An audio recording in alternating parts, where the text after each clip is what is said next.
Neymar, 222 millions. Dembélé, 135 millions. Joao Félix, 127 millions. Ce n'est un secret pour personne, il y a beaucoup d'argent dans le football. Cependant, depuis une quinzaine d'années, ce qui se paye le plus cher est la jeunesse. Kylian Mbappé et son transfert à 180 millions d'euros à l'âge de 18 ans en sont le parfait exemple. Cela n'a fait que mettre encore plus en lumière la valeur marchande importante de ces jeunes joueurs. Désormais, que ce soit agent ou même parent, tout le monde recherche le futur Mbappé. Une chasse aux jeunes footballeurs qui profite à tous les acteurs, sauf peut-être aux enfants eux-mêmes.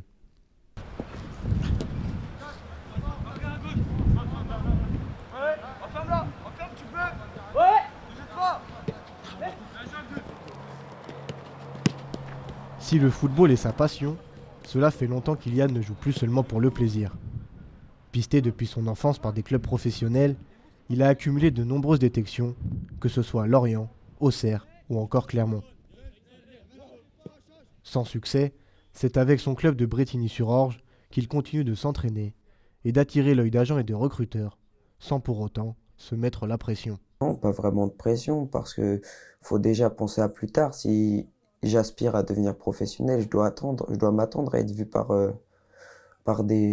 plusieurs personnes. Du coup, c'est pas vraiment de la pression, c'est plus un honneur parce qu'on essaye d'étaler toute sa classe quand on est observé.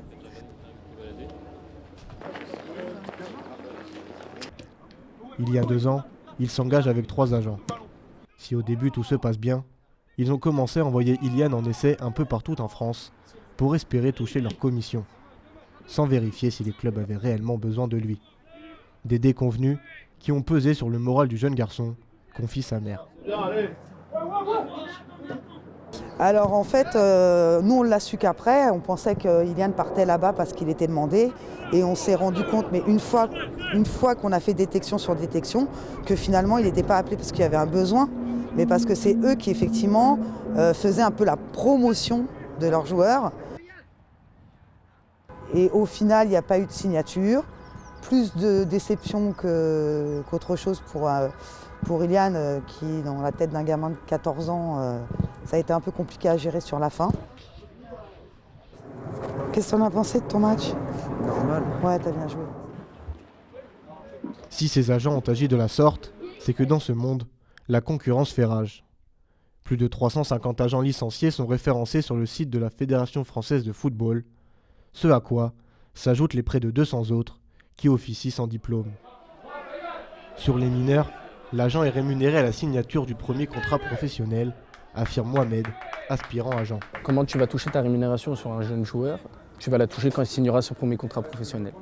Donc je sais pas moi, il signe à 19 ans, bah, tu vas toucher un certain pourcentage sur le salaire du joueur en fait. Donc, en France c'est entre 6 et 10%. Donc tu toucheras une commission plafonnée entre 6 et 10% qui sera payée par le club. Donc là, c'est là que ton travail commence à porter ses fruits, comme on dit. Avant que le travail ne porte ses fruits, il faut bien les recruter, les enfants. Et pour ça, les techniques sont assez simples. Oh, bien joué. Il y a plusieurs options pour recruter un jeune. Ça se fait du bouche à oreille, ça se fait en allant sur le terrain, en parlant avec la famille. Est-ce que le joueur est d'accord pour nous rejoindre? Est-ce que le projet lui plaît? Est-ce que nous, on est en capacité de l'emmener là où il veut? Parce que le but, c'est pas de lui faire signer un mandat et de dire qu'on l'a fait signer, quoi. Le but, c'est de le faire signer un mandat et de l'accompagner à atteindre son premier contrat professionnel, quoi. Si pour Mohamed, le but est d'accompagner le jeune à tout prix, ce n'est pas le cas pour d'autres agents qui n'hésitent pas à empiler les enfants dans cette chasse à la commission. Yacine a été victime de cette chasse. À l'âge de 16 ans, il fait partie des 10 meilleurs joueurs d'Île-de-France de sa génération et attire les convoitises de nombreux agents. On va dire qu'il y a 4 agents qui ont travaillé avec moi. Après, il y a plusieurs agents qui sont approchés de moi, mais sans choses concrètes. Donc, j'ai rien signé ou alors ils me parlaient, mais rien n'était fait après. À la suite des sollicitations et sous les conseils de son père, il s'engage avec une agence d'agents de joueurs, Carrière Foot. Cette agence, qui affiche sur Instagram ses succès avec ses footballeurs professionnels, lui fait signer un contrat très contraignant. En fait, le contrat, c'est ce qu'ils appelaient une exclusivité. Une exclusivité qui va lui coûter beaucoup d'opportunités. admettons, un autre agent il m'envoyait en test dans un club.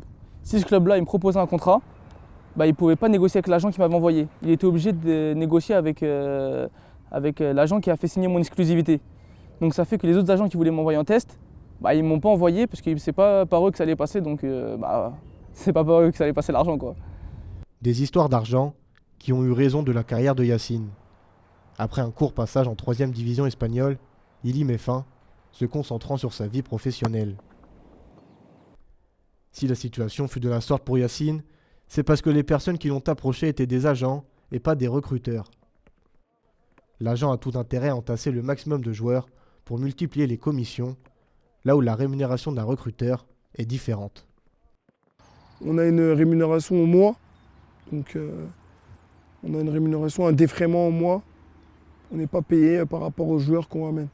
Donc il n'y a pas d'objectif de quantité ni quoi que ce soit? Non, l'objectif il est vraiment de ramener de la qualité et surtout de travailler par rapport aux besoins du club et à la philosophie du club. Et non faire de l'entassement de joueurs. Des différences au niveau de la rémunération, mais également dans l'approche des familles. Le travail de recruteur il est très très simple, hein. C'est d'aller observer des matchs, de faire des rapports, de travailler avec sa cellule de recrutement. Et selon les demandes et les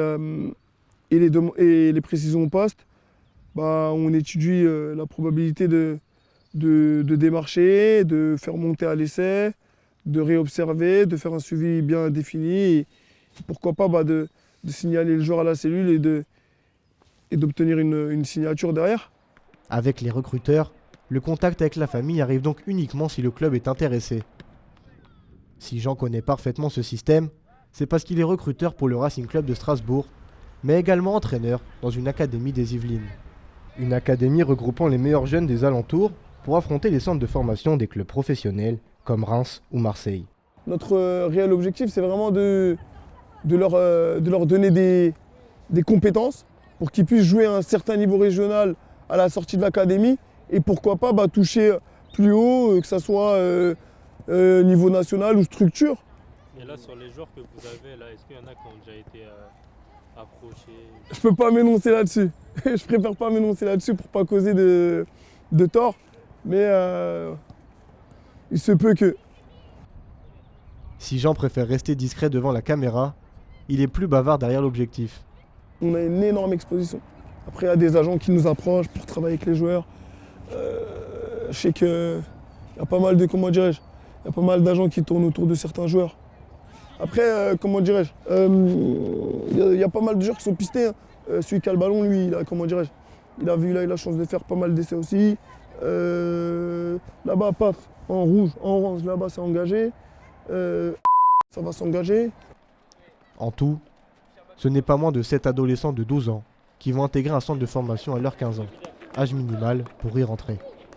Des centres vus comme le Graal, mais qui sont des lieux où pour certains, le plaisir de jouer au foot disparaît et laisse place à la pression. Ça a été le cas de Cyril. Il a passé 3 années au centre de formation de Troyes. Très vite, il se rend compte que les chances de réussite sont minimes.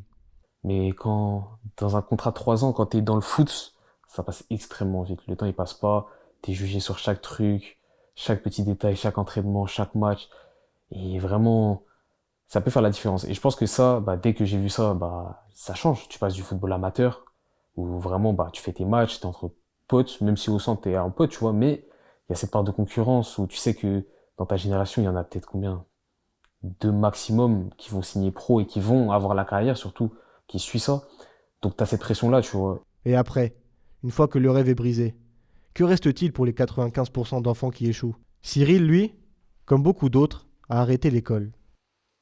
Nous avons rencontré un directeur de centre de formation pour comprendre ce qu'il est prévu pour ses enfants.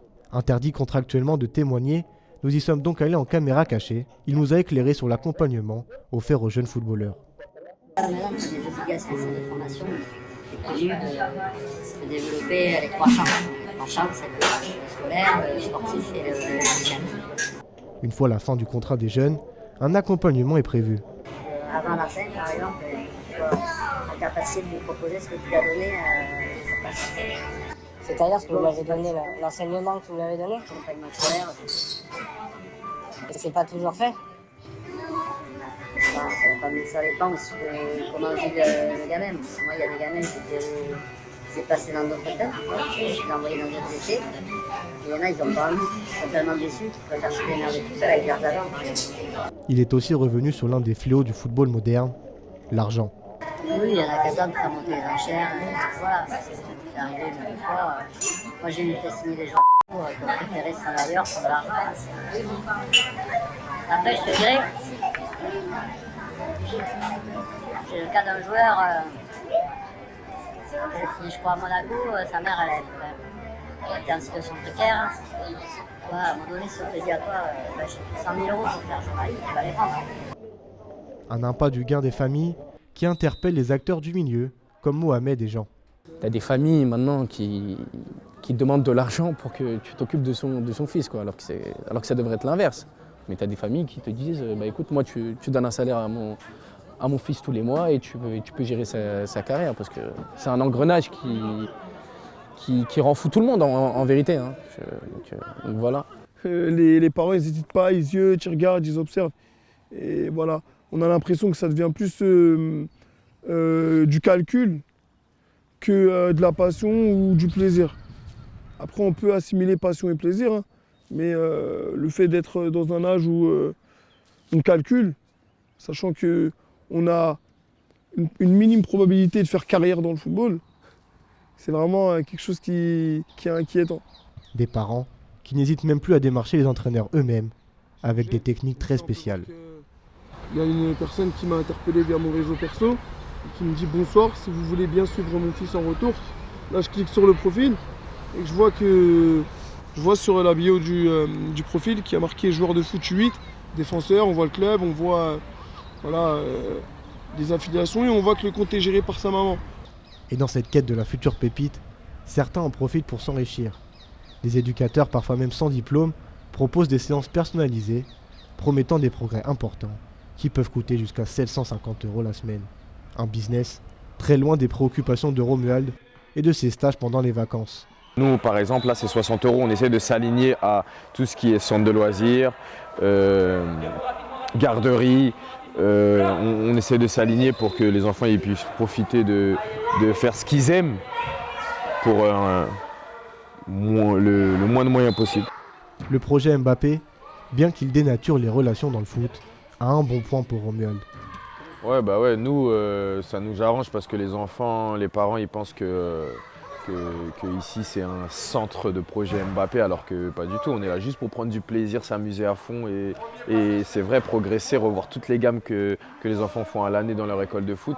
Mais ça nous tue un peu parce que aussi les parents des fois ils sont exigeants, ils restent, ils regardent les enfants, ils leur disent des consignes alors que c'est nous, on est avec eux sur le terrain. Il faut vraiment qu'ils se détachent et nous fassent confiance et laissent les enfants sur le terrain. Et ça, on le voit pas que au stage, on le voit aussi quand on joue les matchs à l'académie tous les week-ends. Hein. Les parents, des fois, l'enfant mi-temps, au lieu de venir nous voir nous pour reprendre, il va direct voir papa, maman, ça donne des consignes et ça repart sur le terrain. Alors, pas du tout, c'est pas leur rôle. Si pour lui, l'important est de s'amuser, pour les parents des enfants, l'amusement n'est pas la seule priorité. Comme on dit, c'est couvert. Avec le temps actuellement, au moins ils peuvent faire une activité, donc c'est vraiment génial. Mais c'est pas dans le but qu'ils deviennent des footballeurs plus tard, Si, aussi, bien sûr. Aussi, bien sûr. Si la pression que peuvent subir les enfants s'est accentuée ces dernières années, elle ne touche qu'une minorité du million de jeunes licenciés. Et pour tous les autres, le football reste ce qu'il devrait toujours être, un plaisir.